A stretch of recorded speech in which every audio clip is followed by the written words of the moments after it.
and it blows your mind. It's all the shading and stuff. It's really well shaded. Everything looks so rounded. And you're really going to think that it's a game that's a generation ahead of its time. Yeah, brilliant. Last-second timing stuff in there where you have to jump real quick. I think a lot of people are going to be surprised at the kind of game that Donkey Kong Country is.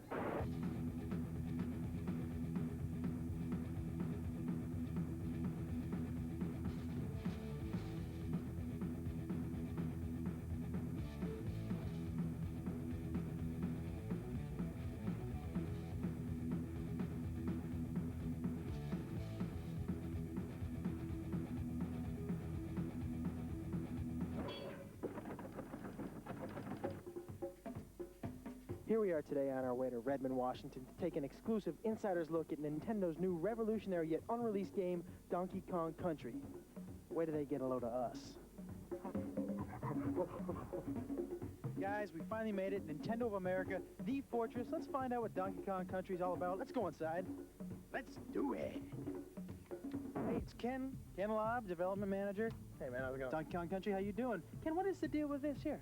Yeah, we get a lot of letters, and they like to put pretty pictures on the front of the envelopes, so we'll, like, stick it on the wall, you know? So, Ken... You want a banana? No thanks. Ken, I want in on this Donkey Kong Country thing. I want on the inside. I don't know. Ken, me and you, pal, we go back a long way? Come on. What do you think? Old time's sake? Okay, I'll take you to the treehouse. The treehouse? God, I hope there's no climbing involved. Here it is. What's the password? Diddy. Password? Diddy? Yeah!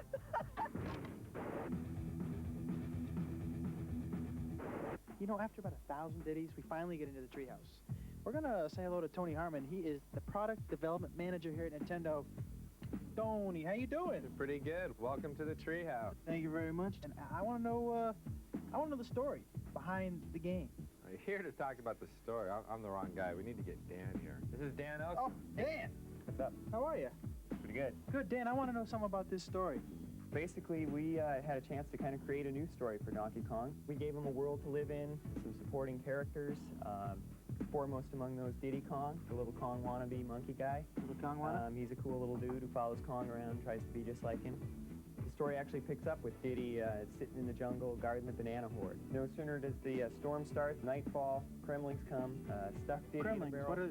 Kremlings are the tribe of evil reptilian beings who inhabit the island, and they're very envious of Kong's banana stockpile. As we all are. Yes, as anyone would be. Yeah. And they stuff Diddy in the barrel, punt it in the bushes, and grab all the bananas and take off with the loot. Donkey wakes up and... Next day, Kong wakes up, where's my bananas? He goes out to find him. Rescue his little buddy, find out where he is. But Kong's angry, he's got his little buddy back, but he needs his bananas. So we get the Kremlins, we got Diddy, and we get the big fella. Tony, did you have a favorite character? Are there more characters in this? There's a lot of characters. I like the whole Kong family. We got Cranky. Cranky's the star of the original Donkey Kong game. Still alive, is he? Dad or grandfather played that game. Wow. Then we also have Funky Kong. Funky's kind of the California circuit kind of. Funky Kong. Yeah, he That's runs nice. Funky Flights, and the Funky Flights allow you to fly around to different parts of the game. We also got Candy Kong. Candy Kong is Donkey Kong's love interest. Okay, good. I was wondering, maybe I could take a look at the game?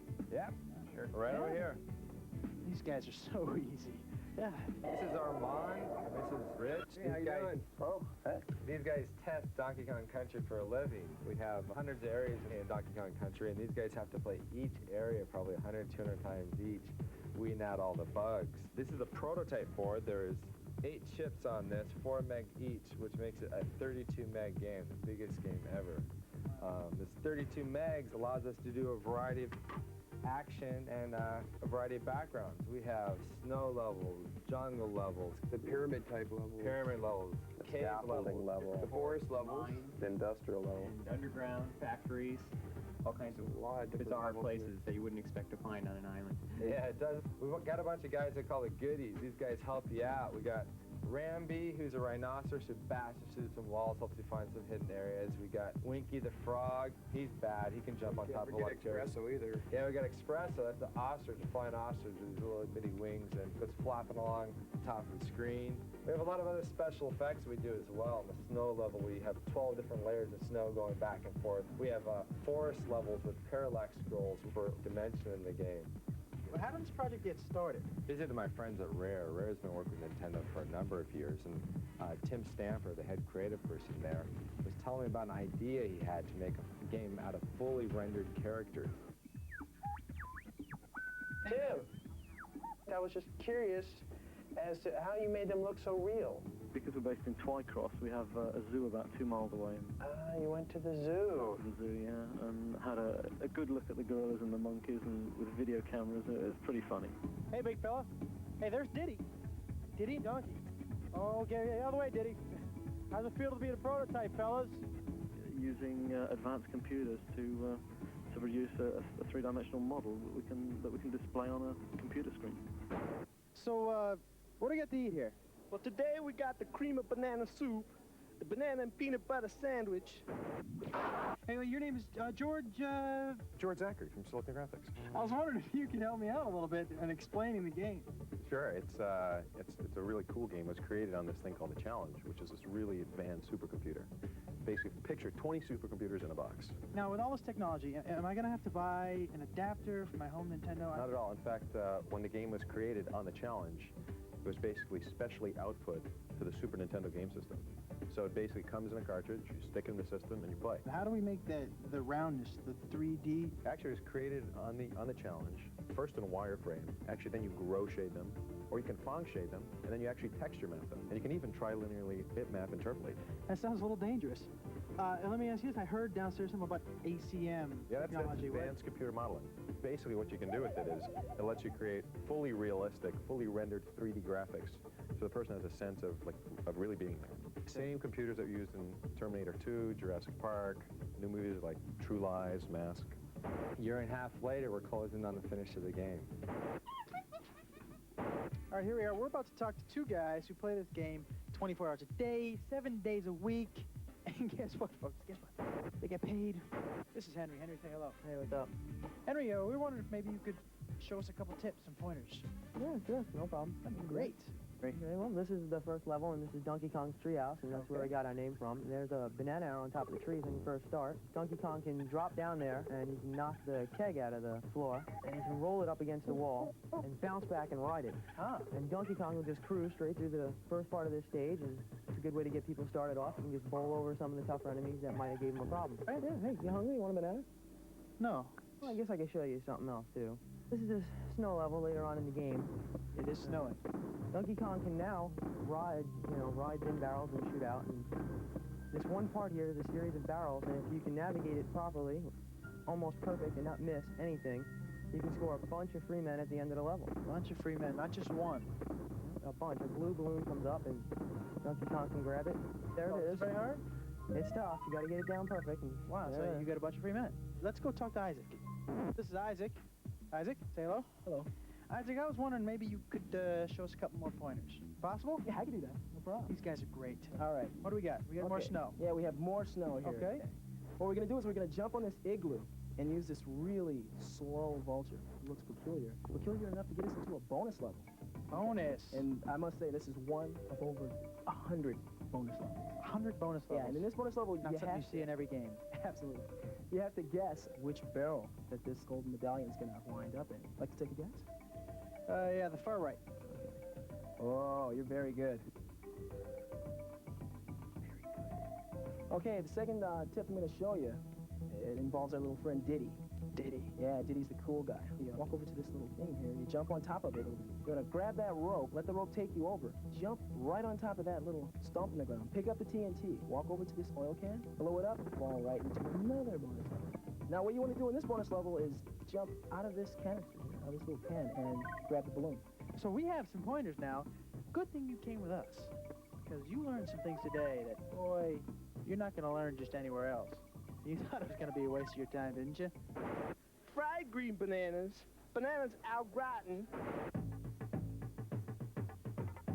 Video game music should draw you into the game. In Donkey Kong Country, we had graphics that were way beyond anything else that's ever been done. We were also hoping to get some music better than anything that's ever been done. This music, for example, is very upbeat, fits with the jungle. It's an early level. The level's not very hard. The music is kind of nice. Okay, now here we have the music that goes with the water level. Now in this level, you've just finished a really, really hard level in the game. We use this music and this fairly easy level as kind of a reward. because the music is so good, we're putting this music on a CD. You know, something that's big in Japan for many, many years is game music on CD. Hasn't been a big hit in America because maybe the music hasn't been quite up to what you hear on the radio. Is every daytime you're gonna lose it, dude. We got massive Smurfs attacking him on the scaffold level. What are the big blue? Well, the reason why I like them is because, for one, they're big, they're blue, and they're buff. And when you hit them, they kind of bounce. The morphing rocks. Those guys are rocks, so cool, man. You touch these barrels and the lights turn on and off. And these rock guys are just kind of rolled up. You hit this light, they unroll, and they start walking towards you. It's so cool. And you got to switch them on and off. That's so scary. Yeah, on guard the fisher rod, and he just kind of pokes you with his swordfish front and Pokes the bad guys. yeah. No, yeah. do you guys get to ride? Do we get to ride minecart? Oh yeah. The minecart was a favorite stage. That's your favorite stage? Yeah, it's a pretty cool stage. You're mining? What are we doing? You're on the tracks, a lot of them are broken, so you gotta avoid, a lot of the broken tracks, so you don't fall into the caverns. When we put this out, what do you think your friends are going to think of this game? Well, I don't think really you have to tell them all that much. Once they see the pictures, Yeah, they'll be like, you have to have it, you know it, get it. It's one of those games you don't get bored with. You know, I've played it probably 100 times, over 100 times now, and I'm still getting better. I'm still getting better in stages. There's certain stages I can improve on and keep getting better. Tell you what, you better reserve this game before November 21st, because that's when it comes out in the stores. I already got mine.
Nintendo Big News. Die Sensation des Jahres, der Super Game Boy ist da. Have more fun. heißt Super Game Boy.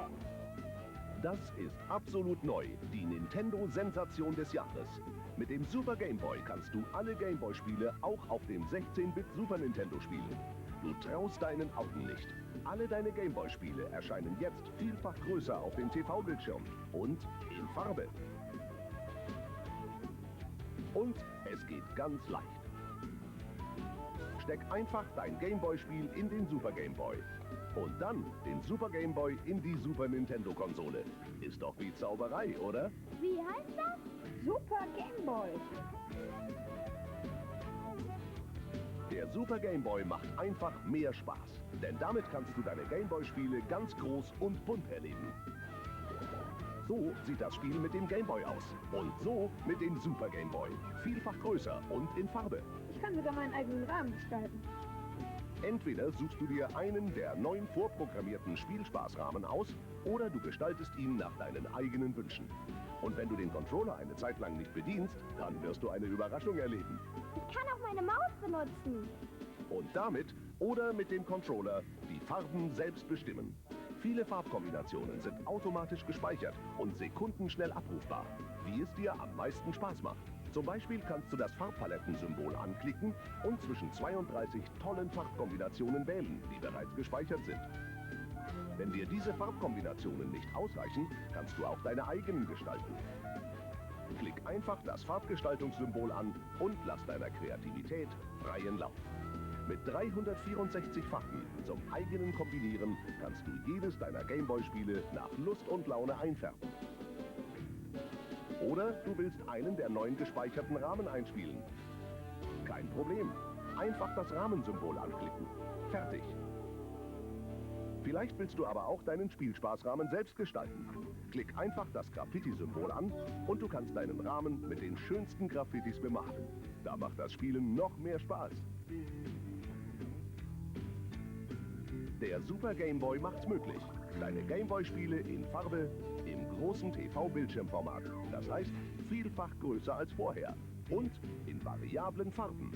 Mit super Stereo-Sound. Stell dir vor, was das bedeutet. Über 100 Game Boy-Spiele. Vielfach größer, bunter, schöner.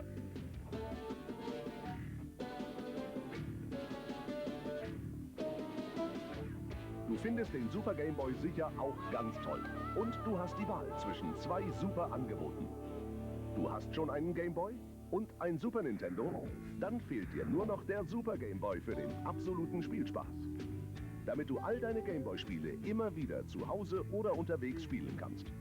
Und der 76-seitige Super Game Boy Spieleberater mit vielen Tipps und Tricks ist gleich dabei.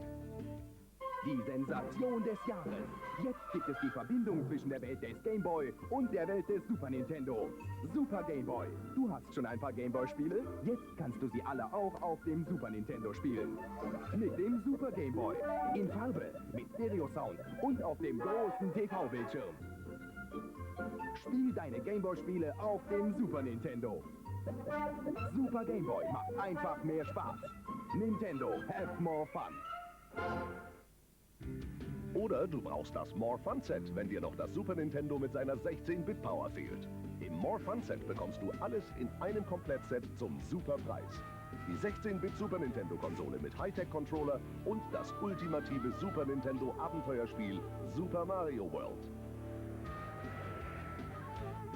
Den Super Game Boy als Adapter, damit du alle deine Game Boy-Spiele vielfach größer und in Farbe auf dem großen TV-Bildschirm spielen kannst. Und den Super Game Boy Spieleberater als tollen Ratgeber für maximalen Spielspaß. Das ist die super Spielspaß-Sensation des Jahres. Das More Fun Set von Nintendo. Da ist wirklich alles drin. Der neue Zauberadapter Super Game Boy. Spiele alle deine Game Boy Spiele auf dem großen TV-Bildschirm. 50 mal größer und in Farbe. Und mit super Stereo-Sound. Dazu die Super Nintendo-Konsole mit 16-Bit Power. Und der absolute 16-Bit Superhit Super Mario World. Ist ja toll, Mario. More Fun Set, ein völlig neues Spielerlebnis. Nintendo, have more fun. Jetzt kann der Spaß losgehen. Und wenn du das Super Nintendo schon besitzt, kannst du jetzt auch alle exklusiven Game Boy Spiele darauf spielen. Du brauchst nur noch einen Super Game Boy dazu. Das ist cool. Super Game Boy. Das muss ich haben.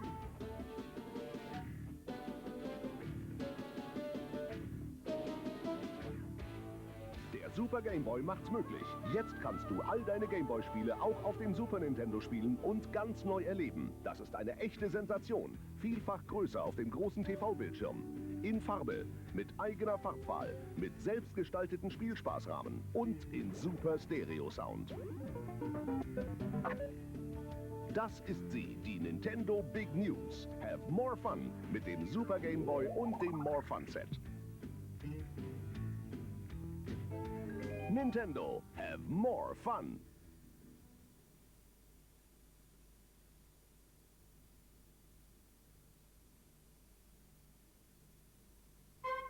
Nintendo Presents, so großartig wie noch nie, die Hardware-Neuheiten.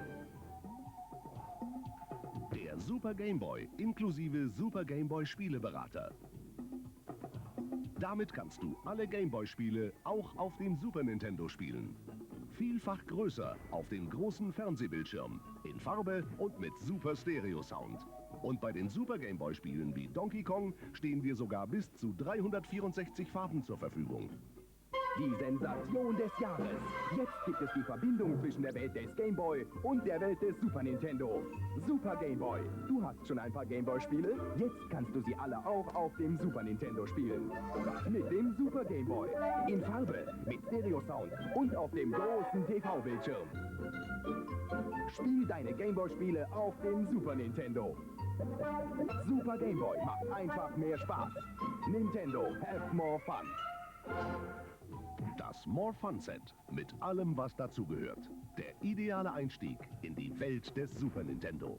Das ist die super Spielspaß-Sensation des Jahres. Das More Fun Set von Nintendo. Da ist wirklich alles drin. Der neue Zauberadapter Super Game Boy. Spiele alle deine Game Boy-Spiele auf dem großen TV-Bildschirm. 50 mal größer und in Farbe. Und mit super Stereo-Sound. Dazu die Super Nintendo-Konsole mit 16-Bit-Power. Und der absolute 16-Bit-Superhit Super Mario World. Ist ja toll, Mario. More Fun Set, ein völlig neues Spielerlebnis. Nintendo, have more fun. Hochexplosiv. Das Super Nintendo Street Fighter 2 Action Pack. Das ist Action pur. Mit der Super Nintendo 16-Bit-Konsole, mit Hightech-Controller und dem Mega-Hit Street Fighter 2. Brandneu. Die Sonderausführung mit Game Boy, Tetris und 4 Batterien. Da hast du alles in einem für super Spielspaß zu einem super Preis. So genial wie noch nie die Software-Neuheiten von Nintendo. Donkey Kong Country. Absolut sensationell. 32-Bit-Qualität auf dem 16-Bit Super Nintendo. Das heißt, absolut unglaubliche 3D-Animationen, absolut lebensechte Bewegungsabläufe und absolut fantastische Licht- und Schatteneffekte. Entdecke über 100 Levels mit tonnenweise versteckten Bonuslevels. Donkey Kong ist der King of the Jungle. Super Street Fighter 2. 32 Megabit geballte Action. Neben Donkey Kong Country das umfangreichste Super Nintendo-Spiel überhaupt. Mit 4 neuen Herausforderern und neuen Kampftechniken für alle bisherigen Street Fighter. Mit komplett überarbeiteter Grafik. Mit tollen Animationen und bombastischem Stereo-Sound. 94 Spielspaßpunkte laut Maniac 994. Stunt Race FX. Mit dem neuen, doppelt schnellen Super FX-Chip. Ein unglaublich intensives Realtime 3D-Racing-Erlebnis. Für 2 Spieler gleichzeitig. Splitscreen-Technik im 2-Spieler-Modus. 4 Rennmodi. 5 verschiedene Racing-Cars zur Auswahl. Videogames 894 vergab 92 Spielspaßpunkte. Mal sehen. 200 in der geschlossenen Ortschaft. 3 Autos gerammt. Ist das deine Kiste? Fahrerflucht! Kein TÜV. Und du hast den Blinker nicht benutzt. Ich fürchte, das hat Folgen für dich, mein Sohn. Stunt Race FX mit dem neuen Super FX-Chip. 5 verschiedene Autos, Splitscreen für 2 Spieler, 4 Spielmodi, das absolut verrückte Autorennen. Super Metroid. Das beste Action-Adventure für Super Nintendo. 24 Meg, größer als Zelda, überraschender als Mario, fesselnder als jeder Kinothriller. 95 Spielspaßpunkte. Gäbe es einen Oscar für das packendste und spannendste Videospiel, wäre Super Metroid für das Super Nintendo Kandidat Nummer 1. Schreibt Maniac in seiner Ausgabe 794.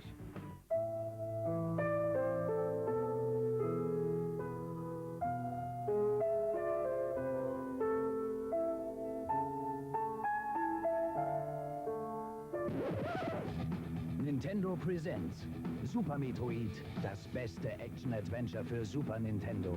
24 Megs, die unter die Haut gehen. 6 gigantische Welten. Nur für Super Nintendo. Secret of Mana. Mit diesem Spiel setzt Nintendo auch im immer beliebter werdenden Rollenspielgenre neue Maßstäbe. Ein gigantisches 16-Megabit-Abenteuer. Du musst das Geheimnis des Baumes von Mana entdecken und 1000 Gefahren bestehen. Für 3 Spieler gleichzeitig mit 76-seitigem Spieleberater, batteriegestütztem Speicher und deutschen Bildschirmtexten. In einer längst vergessenen Zeit, in einem unbekannten Land, wo Friede herrschte, bis eine böse, hinterlistige Macht alles zerstören wollte, bist du der Einzige, der die Ordnung wiederherstellen kann. Aber du brauchst die Hilfe deiner Freunde und die Macht des Schwertes von Mana. Das erste Action-Rollenspiel für 3 Spieler gleichzeitig. Ein Abenteuer ohne Ende. The Secret of Mana. Nur für Super Nintendo. Die Schlümpfe. Schlumpfe sich wer kann. Die Schlümpfe sind los. Nach Comics und im Fernsehen jetzt auch auf dem Super Nintendo. Mit Mit fantastischen Grafiken und schlumpfigem Soundtrack. Eine echt schlumpfige Angelegenheit. Mit 5-sprachigem Bildschirmtext zur Auswahl. Bis Ende Januar 95 exklusiv bei Nintendo. Hey, ihr Schlümpfe, wisst ihr schon das Neueste? Schlumpf schon los! Euch gibt es jetzt exklusiv als Nintendo-Spiel. Was? Das muss ich sehen! Hallo! Wo seid ihr? Das sind ja wir! Im Dorf, im Wald, auf dem See, mit tollen Grafiken und schlumpfigen Soundtrack. Und das auf allen 3 Systemen. Schlumpfig! Die Schlümpfe als Videospiel. Neu und nur bei Nintendo. Donkey Kong. Das ist doppelter Spielspaß. Das erste Gameboy-Spiel einer neuen Generation. Speziell für den Super Gameboy entwickelt, aber auch normal auf dem Gameboy zu spielen. Mit 96 neuen Levels und super Farben auf dem großen TV-Bildschirm. Ein irrer Gorilla-Spaß. Videogames 994 vergab 90 Spielspaßpunkte. Also, jetzt zeig mir die Band hier, die dich so zugerichtet hat. Der neue Donkey Kong ist da. Super Action auf fast 100 brandneuen Leveln für den Game Boy. Und in super Farben mit dem Super Game Boy. Neu, nur von Nintendo. Donkey Kong für Game Boy und Super Game Boy. Wario Land. Die aktuelle Nummer 1 der Nintendo Top 10. Hier ist das Böse gut und Gold noch besser. Denn hier spielt Wario die Hauptrolle. Verbissen kämpft er gegen Mario, denn er will unbedingt sein Schloss haben. Ein super Spiel mit batteriegestütztem Speicher für jede Menge Action. Mario, du bist Mario. Du badest in Gold und kämpfst gegen böse Piraten. Und dann verwandelst du dich in einen Jet oder spuckst Feuer. Denn du bist der böse Mario. Wario Land in Super Mario Land 3. Neu für den Game Boy. Das macht sogar mir Spaß. Die Schlümpfe. Nicht nur auf dem Super Nintendo, auch auf dem Game Boy und dem NES wird kräftig geschlumpft. Gegen den bösen Zauberer Gurgelhals, der 3 Schlümpfe entführt hat. Eine irre Schlumpfgeschichte auf dem Game Boy. Und mit dem Super Game Boy auch noch entzückend farbenprächtig. Bis Ende Januar 95 exklusiv bei Nintendo. Game Boy Gallery. Das sind sie, die Nintendo Game & Watch Spiele. Anfang der 80er Jahre verbreiteten sie sich wie ein Lauffeuer. Hier sind 5 Game & Watch Spiele auf einer Gameboy-Kassette.